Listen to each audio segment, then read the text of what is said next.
Begin transcript. Tape 010325 Alpha. Person 1. Henceforth identified as Detective Constable Ian Bowman of Durham Constabulary. Male, 48 years old.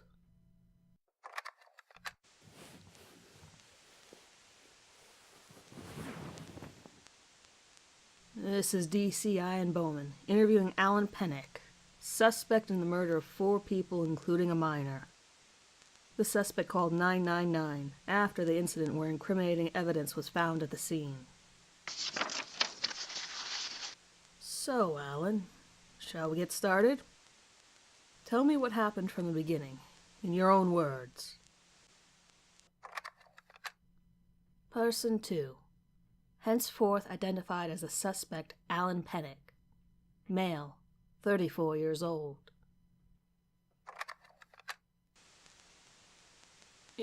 Yeah, sure. Well, I was on my way home from a late lesson and... Where is your place of work and job title? I'm a driving instructor, self-employed. Alan's driving school. And when did you finish work? About 10, maybe quarter past. Why so late? I had a late lesson. One of my students in West Auckland has their test this Friday, and she works full-time, so we had to... So you were driving home? Sorry, yeah. I noticed I was low on petrol, so I decided to stop at Tesco for a refill and a snack. I'd not had my dinner at that point, so I was starving. I parked fairly close to the front entrance and went in, grabbing whatever was in the meal deal section. A chicken salad sandwich, I think, and a Diet Pepsi and some Skips. And then I paid at self-service and left. The sales report also shows you purchased a roll of 20 black bin liners. Is that correct? Yeah. I was running low and they were near the tills, so I grabbed a roll. And then you returned to your vehicle?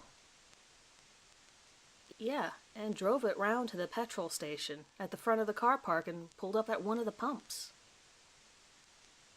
What time would you say that was? I think it was about 10:30, maybe a little later. I wasn't in Tesco for long, so it couldn't have been much later. And were you the only person at the station? No.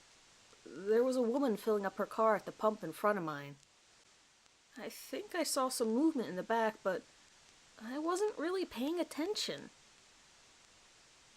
She was the only person there, then. What car was she filling? I don't know. It was a silver Ford, I think. I didn't pay much attention, like I said. She was the only one I could see. It was pretty late. It's usually quite empty. Then what happened? Well, I got out and started filling my car with petrol. I had to pay at the pump since the kiosk closes after 8, I think.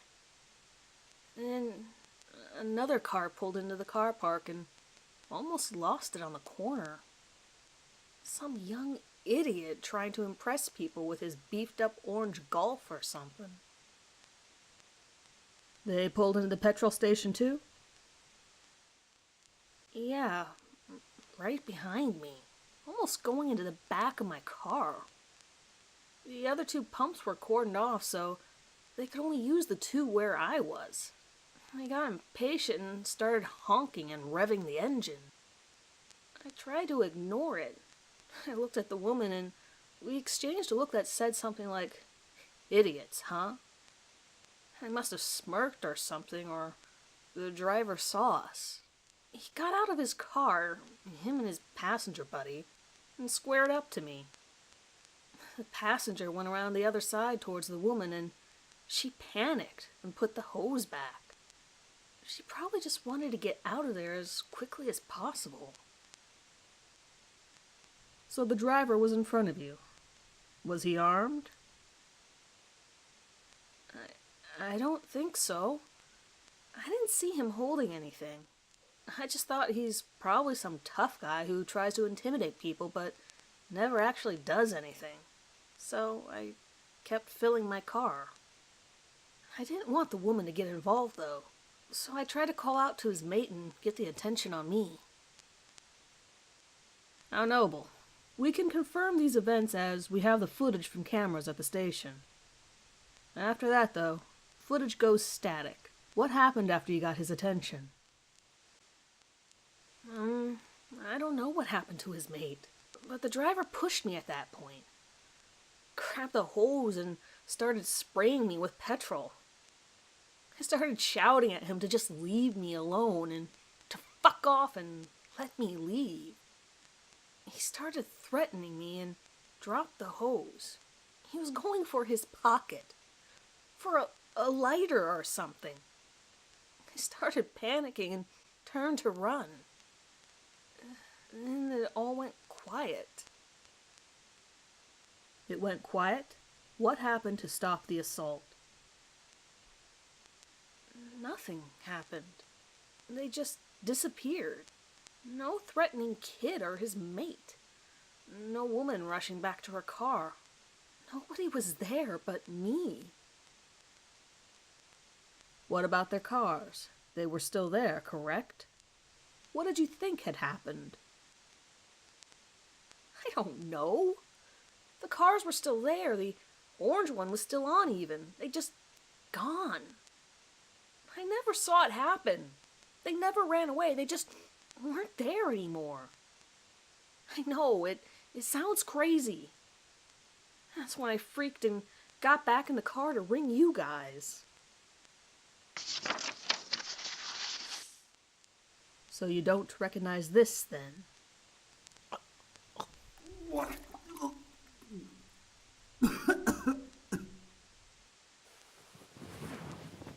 This is the boot of your car. You don't recognize it? You don't recognize your bloody handwork? I didn't do that. I swear. I've never seen... Come on, Alan. You expect me to believe you didn't do this? You were the only one on the scene. I can't... I don't understand. I get why you would kill the youths. They were threatening you. You probably acted in self-defense, right? But why the woman and kid? And why the dismemberment? Where the hell did you put their hands? Wait, kid? There was a kid? You know exactly what you did, didn't you? You tried to cover it up with a woman and her child, then you realized what you'd done. No, wait, You're going away for a long time for this, you know. But They don't treat child murderers very nicely in prison either. I don't think you'd last long, to be honest.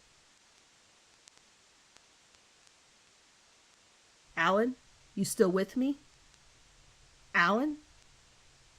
Pennick? Person 3. Unidentified. Seemingly male. Location seems to be beside DCI and Bowman. Well, hello, Constable.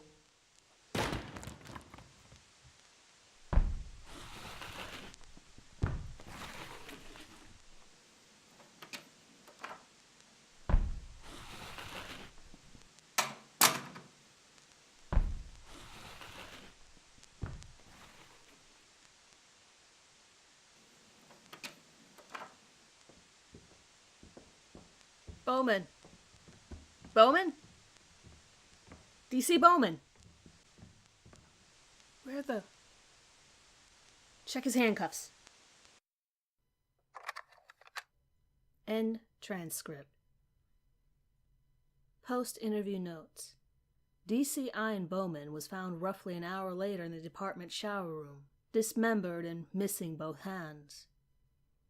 It was confirmed by multiple officers that Alan Pennick had not been released from his handcuffs, nor shown any injuries that would indicate a struggle.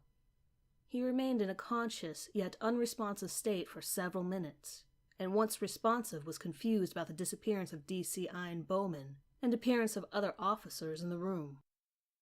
Officers on the scene confirmed that the only entrance to the room was locked when they had arrived.